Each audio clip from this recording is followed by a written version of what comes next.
Hello, knowledge seekers. In this episode of 20-Minute Books, we dive into the compelling narrative of Florence Nightingale by Cecil Woodham-Smith. Published in 1951, this book brings to life the remarkable story of the legendary nurse known as the Lady with the Lamp. With a careful blend of historical detail and engaging storytelling, Woodham-Smith chronicles Florence Nightingale's journey to the Crimean War's medical barracks. It was there she comforted the wounded and used her harrowing experiences as a catalyst to revolutionize hospital management and the care of the sick. Cecil Woodham-Smith was an esteemed author, celebrated for her richly detailed historical works focusing on the Victorian era. Her dedication to research and narrative skill earned her awards and accolades throughout her career. After devoting 9 years to researching and writing about Florence Nightingale, Woodham-Smith continued to explore and publish works on significant Victorian-era events, such as the Great Irish Famine and the Charge of the Light Brigade. Florence Nightingale is a must-read for anyone fascinated by extraordinary life stories, those interested in the challenges and triumphs of the Victorian era, and history enthusiasts eager to learn about figures who have shaped medical and humanitarian principles. Join us as we explore how Florence Nightingale's compassion and determination left an indelible mark on healthcare, making her story an enduring inspiration.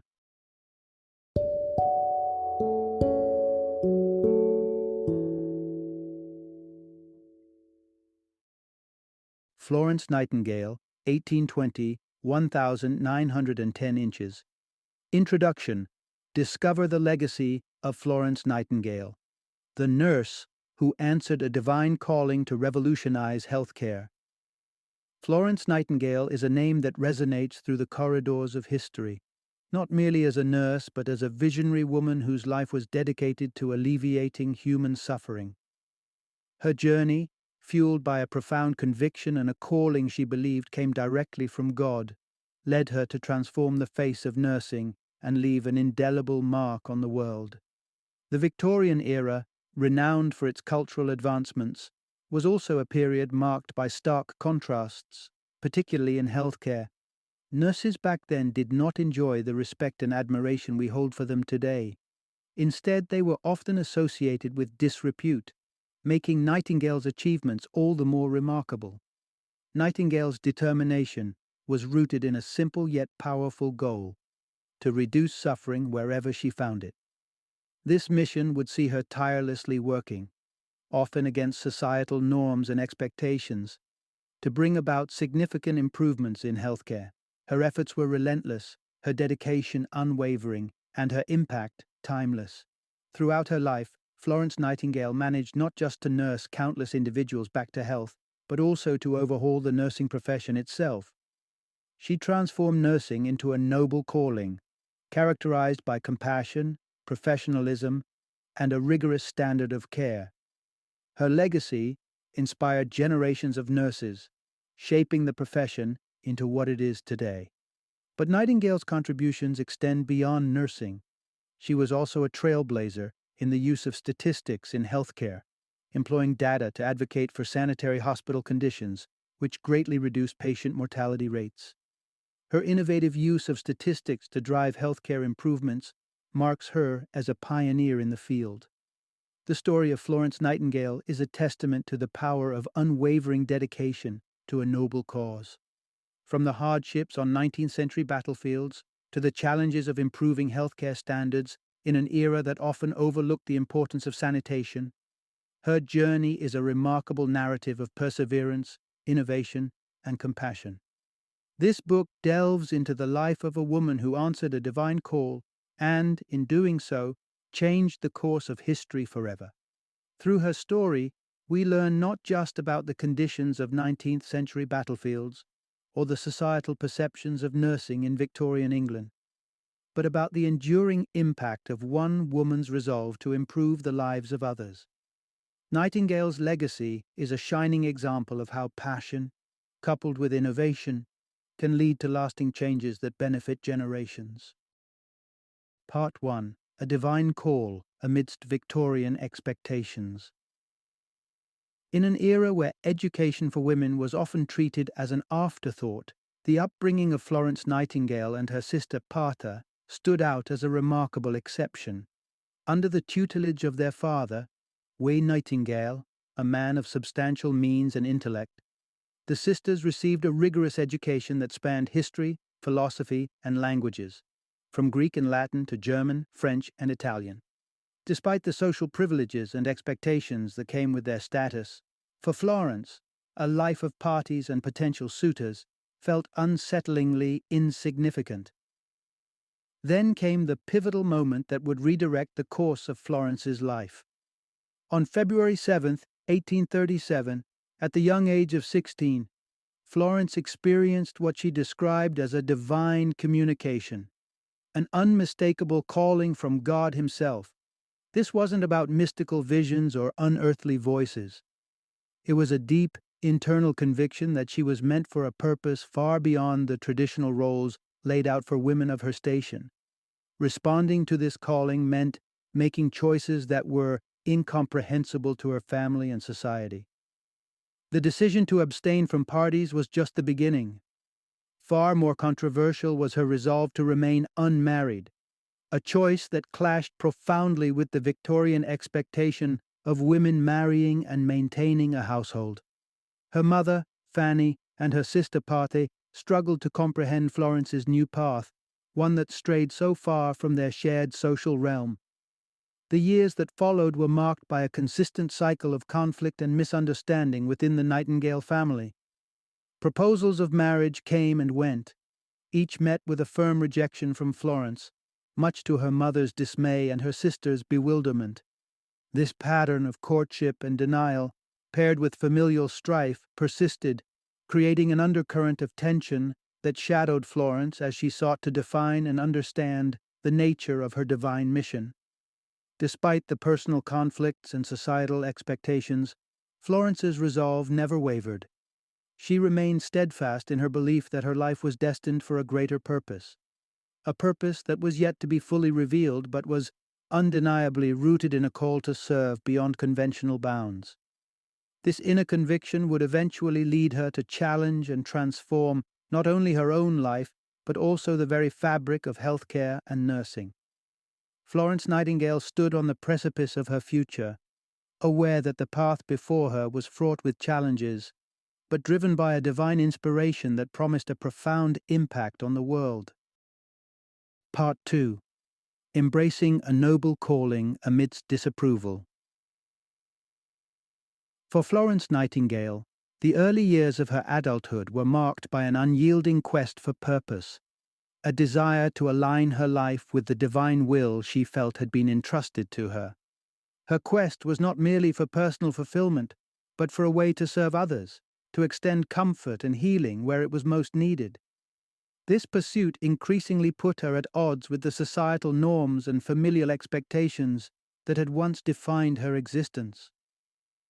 As Florence approached her mid-20s, her path became clearer, thanks in part to a conversation that would plant the seeds for her future.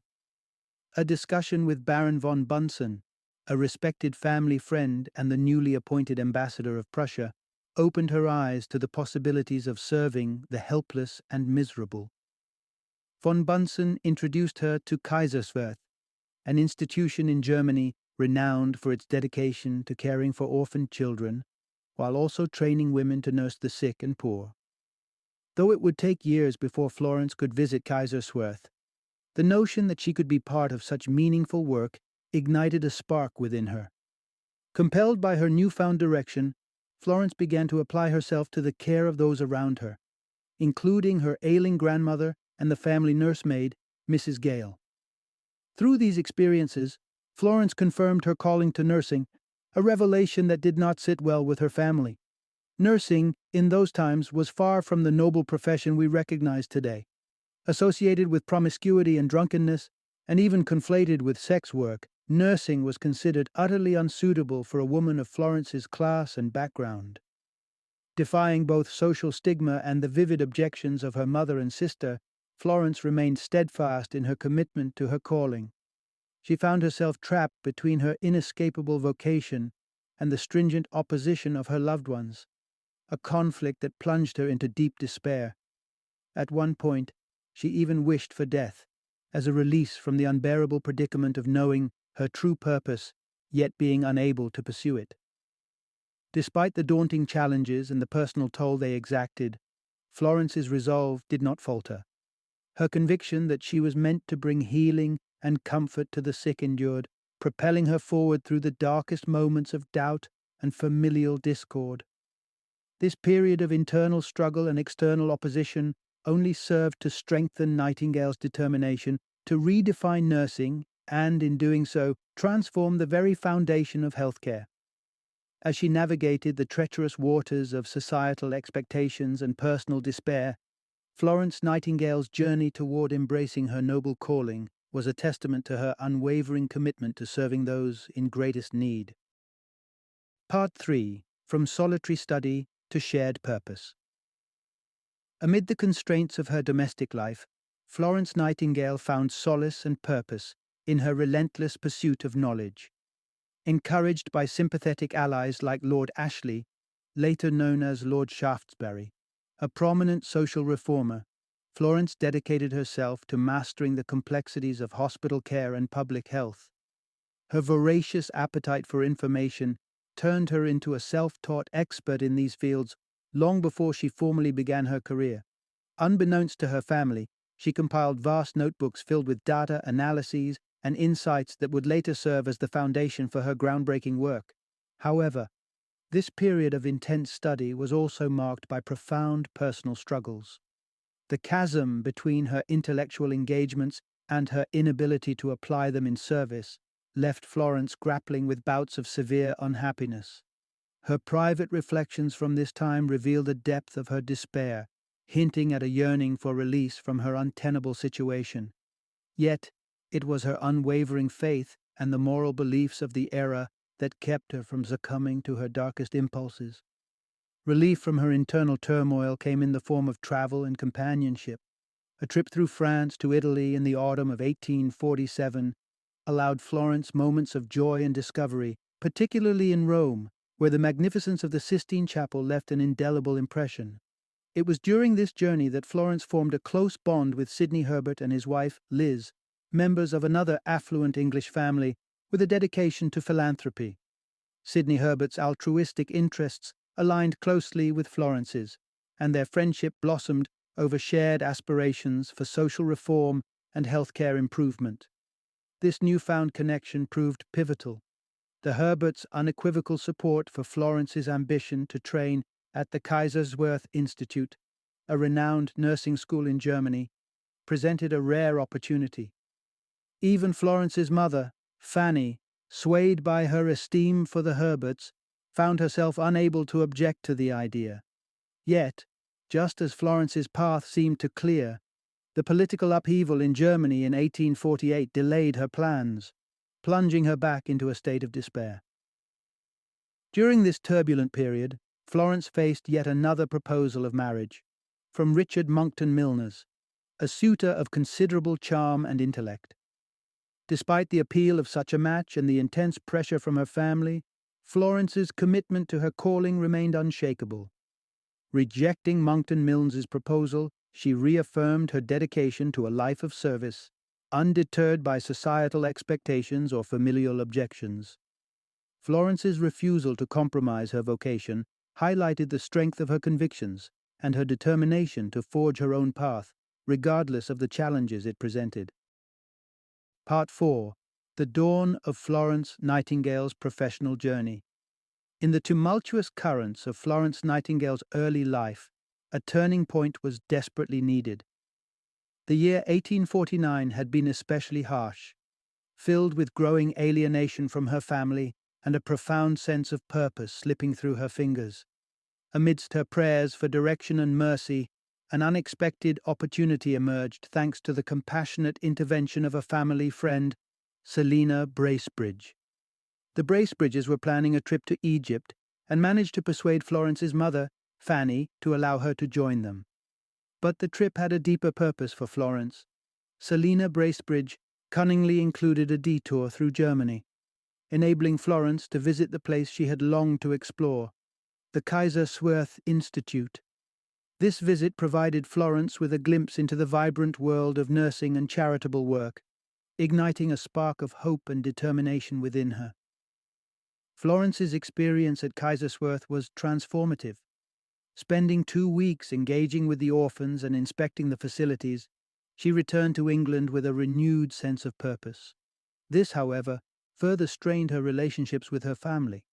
Her mother was livid about the detour to Kaiserswerth, and her sister Pate deeply resented the growing divide between them. Despite these familial tensions, Florence remained undeterred. Bolstered by the support of the Herberts, the Bracebridges, and the Bunsons, she was determined to return to Kaiserswerth for further training. The subsequent visit in the summer of 1851 marked a pivotal moment in Florence's life. Immersing herself in hospital work and observing surgeries, she excelled beyond expectations, earning high praise from the pastor in charge. This affirmation, however, did little to soothe the growing resentment from Fanny and Parthe. Realizing the impossibility of reconciling her ambitions with her family's expectations, Florence made the difficult decision to distance herself from them. This separation allowed her to fully embrace her vocation, a move that soon led to a significant opportunity. Through Liz Herbert's recommendation, Florence was appointed the superintendent of the institution for the care of sick gentlewomen in distressed circumstances. This appointment was met with hysterical opposition from Parthe, but by then Florence's path was set. She had transitioned from a life marked by familial discord and unfulfilled purpose to one where she could actively pursue her calling. This marked the beginning of Florence Nightingale's illustrious career in nursing, a journey that would redefine the profession and leave an indelible mark on healthcare worldwide.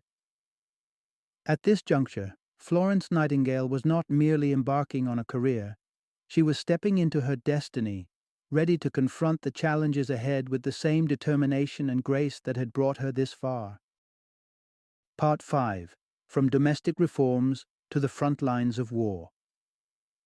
The year 1854 found Florence Nightingale not only embracing her role with full vigor, but also pushing the boundaries of what was possible within the healthcare sector.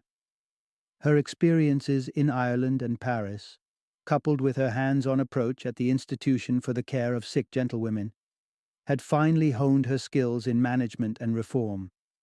Nightingale's knack for tackling complex problems, whether it was the institution's shaky finances or the contentious issue of patient admission policies, demonstrated her unparalleled aptitude for leadership in healthcare.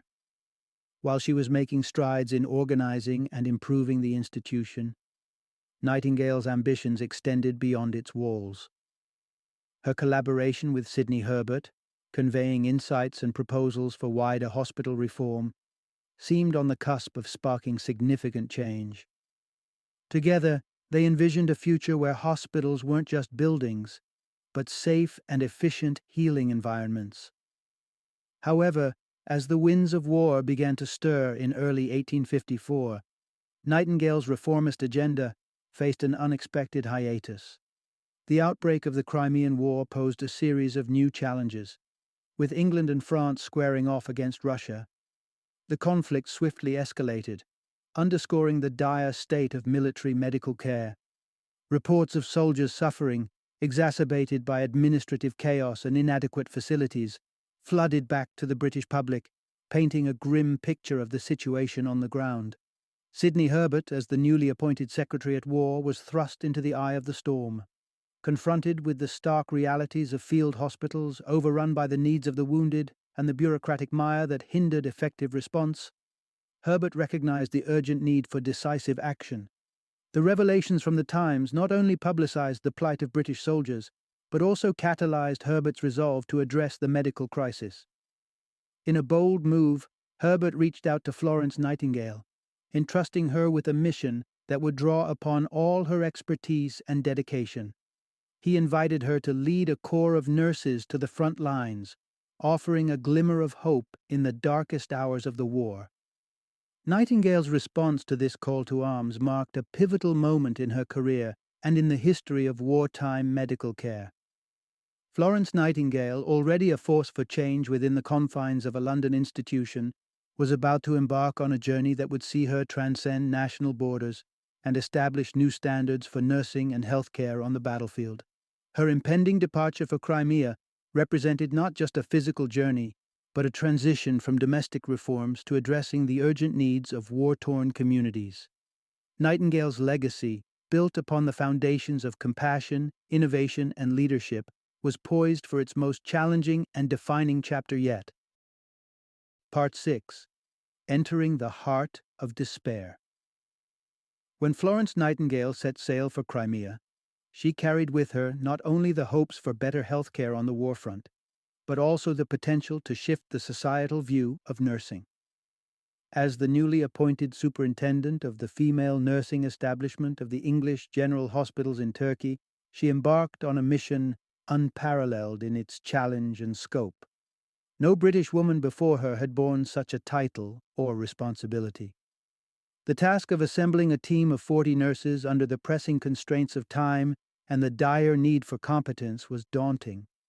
Ultimately, with only 38 suitable candidates, Nightingale's brigade, uniformed and prepared for the unknown, departed on October 21, 1854, their destination, Scutari, a name that would soon be seared into the annals of nursing and military history. Upon arrival, Nightingale and her team were confronted with a scene of unimaginable horror. The hospital at Scutari, a converted Turkish army barracks, was a grotesque testament to neglect.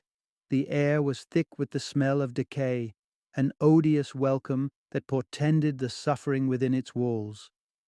Clean water and food were scarce, and the sick and injured lay everywhere, many on the bare ground, enveloped in their own filth, without the basic comforts of bedding to shield them from the chill or the vermin that roamed freely.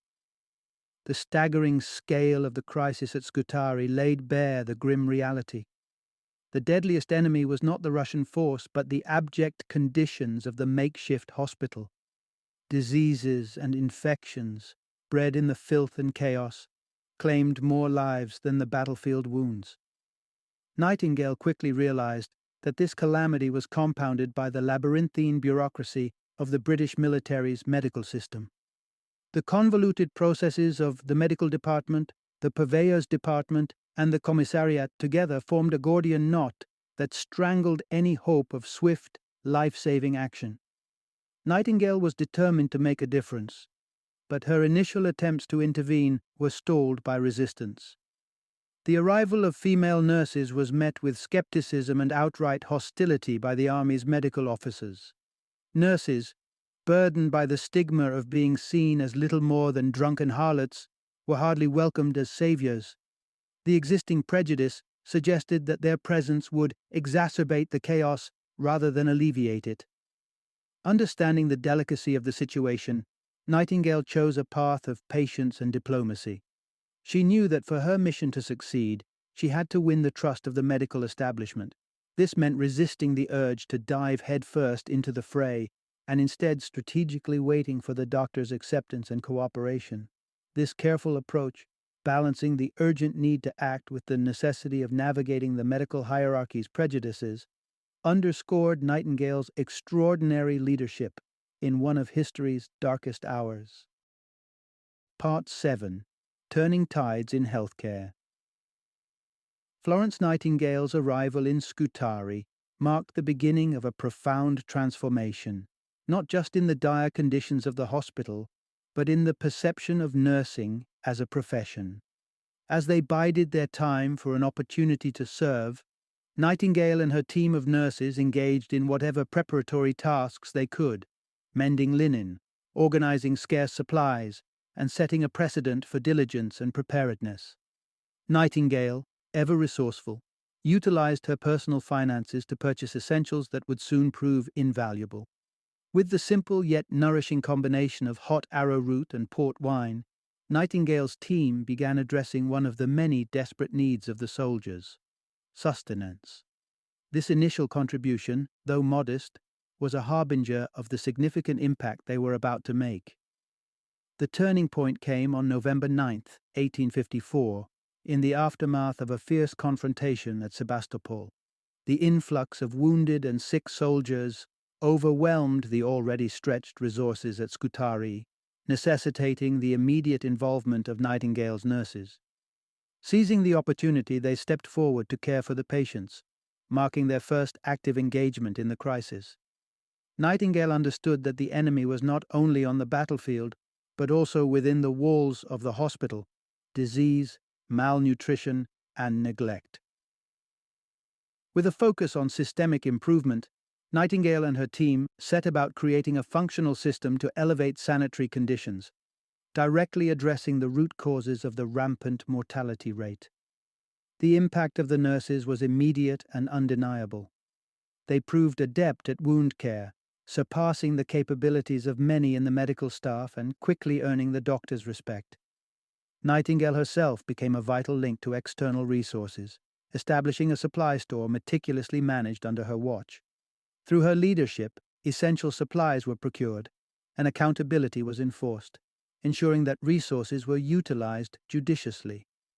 Beyond the immediate care of the soldiers, Nightingale directed efforts towards infrastructural improvements within the facility, hiring local workers to unblock drains, install a water pump, and repair damaged sections of the building. She not only enhanced the hospital's functionality, but also expanded its capacity to accommodate more patients.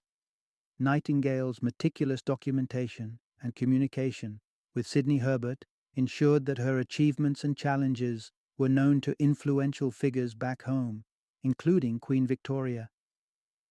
Her efforts were reshaping the very fabric of military healthcare, demonstrating the indelible value of nurses in saving lives and improving conditions in the most harrowing circumstances.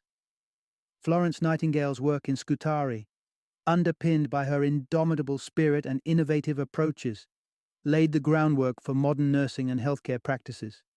Her legacy, built in the midst of war and suffering, stands as a testament to the transformative power of dedicated healthcare professionals in the face of seemingly insurmountable odds. Part 8. The Beacon of Compassion. Amidst the tumult and despair of the Crimean War, Florence Nightingale emerged not just as a reformer, but as a beacon of hope and compassion. Her unwavering commitment to improving sanitary conditions and healthcare standards within Britain's army hospitals marked a significant shift in the treatment and perception of soldiers. She preached and practiced the principle that soldiers were deserving of respect and care, not disdain. Her advocacy for the provision of reading and game rooms illustrated her holistic approach to healing, recognizing the importance of mental stimulation and relaxation in the recovery process. Nightingale's dedication to her patients was legendary, giving birth to the enduring image of her as the Lady with the Lamp. This evocative symbol, derived from her habit of carrying a lantern during her nocturnal rounds, became synonymous with her selfless devotion. The sight of her shadow passing by offered soldiers not just physical care, but a profound sense of comfort and hope amidst the darkness of war. Nightingale's round-the-clock vigilance and meticulous attention to detail underscored her total dedication to the task at hand, leaving her with little time for rest. Moreover, Florence Nightingale played a pivotal role in transforming the nursing profession's tarnished reputation. Her exemplary service and the heroism of her nurses captivated the British public, reshaping their perceptions of nursing from a disreputable occupation to a noble calling. Nightingale, the Lady with the Lamp, became the embodiment of nursing's highest ideals: compassion, dedication, and professionalism. Despite her monumental achievements and the adulation she received, Nightingale shunned the spotlight. The conclusion of the war might have offered her a hero's welcome, yet she chose to retreat quietly, valuing her privacy and the continuation of her work over public recognition. Her return home was not heralded by parades or ceremonies. Instead, she chose anonymity, reflecting her humble nature and singular focus on her mission. For Nightingale, the war's end did not signify a time for rest, but a moment of reflection and renewed determination.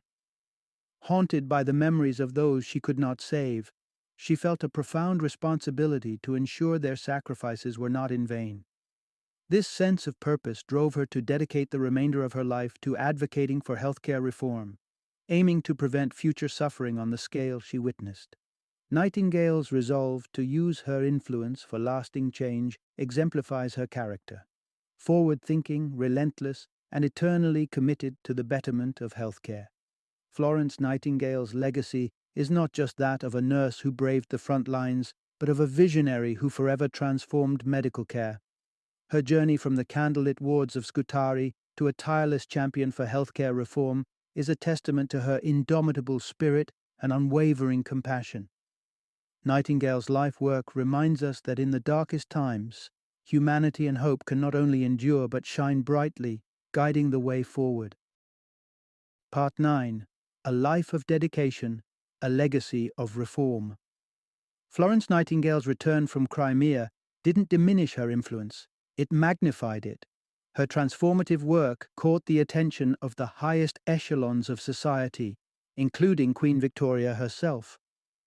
Nightingale's rare blend of charisma and humility left a lasting impression on the Queen, compelling her to initiate a royal commission to scrutinize the conditions that led to the high casualty rates during the Crimean War.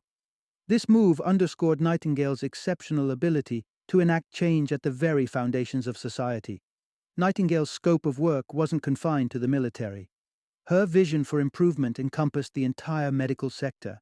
She became a pivotal figure in hospital and sanitation reform, affecting lasting change far beyond the battlefields of Crimea. The establishment of her nursing school signified a monumental leap towards professionalizing nursing, setting the standards for generations to follow. Remarkably, she achieved all this while remaining out of the public eye, a testament to her preference for action over accolades. Despite facing personal health challenges, Nightingale lived a long life, tirelessly championing healthcare reforms. Her efforts drew respect from many quarters, including doctors, nobility, bureaucrats, and even international royalty. Her vitality and determination left a lasting impression on all who met her, showcasing the undeniable impact of her work across Britain and beyond. As she aged, Nightingale's relentless drive gave way to a softer, more reflective stance.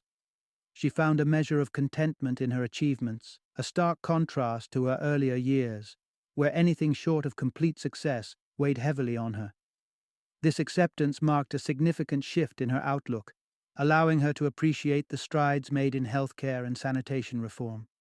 Her reconciliation with her family, despite their earlier conflicts, added a personal layer of peace to her final years.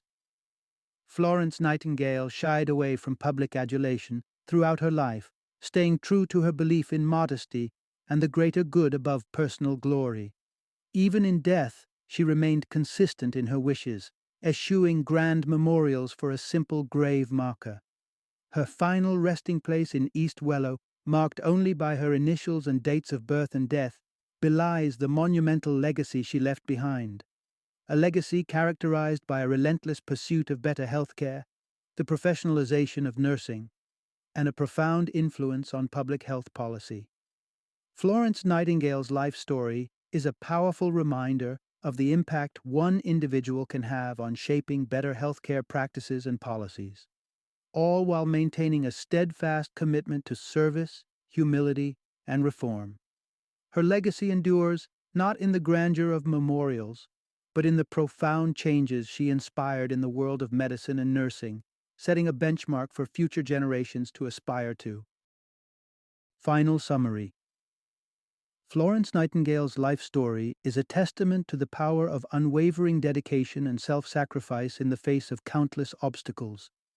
From struggling against her family's expectations to embracing a life dedicated to serving others, Nightingale's journey was marked by extraordinary commitment and a tireless work ethic. Her resolve to forge her own path led her to revolutionize the field of nursing and healthcare, setting new standards for sanitation, patient care, and medical training.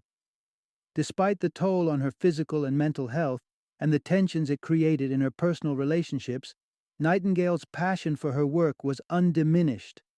Nightingale's insistence on high standards often made her a demanding figure, expecting from others the same level of dedication she demanded of herself. Working tirelessly even when confined to her bed, she set an example that inspired and challenged those around her. Many who worked with her recognized the immense value in her mission, leading them to join her cause with a deep sense of commitment.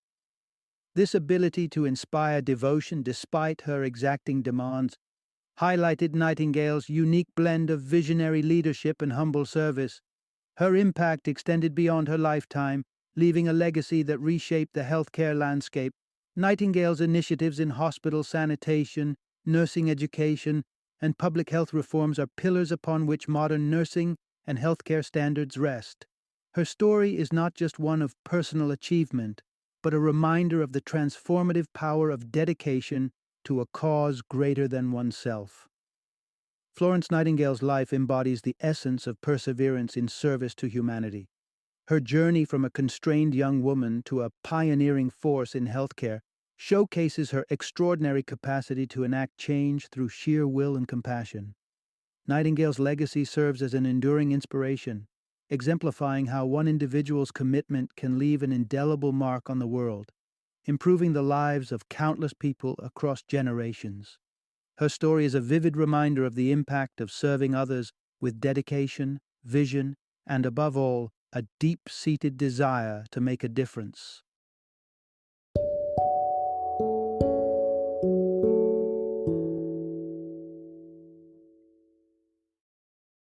Thank you for joining me today on this journey of learning and discovery as we explored the insights of another thought-provoking book in our growing library of knowledge. If you've enjoyed our time together, please take a moment to follow our podcast, give us a 5-star rating, and share 20-minute books with other knowledge seekers. Your support truly means a lot. Don't forget to join me again in the next episode, where we will delve into another enriching book. Until then, happy reading and happy listening.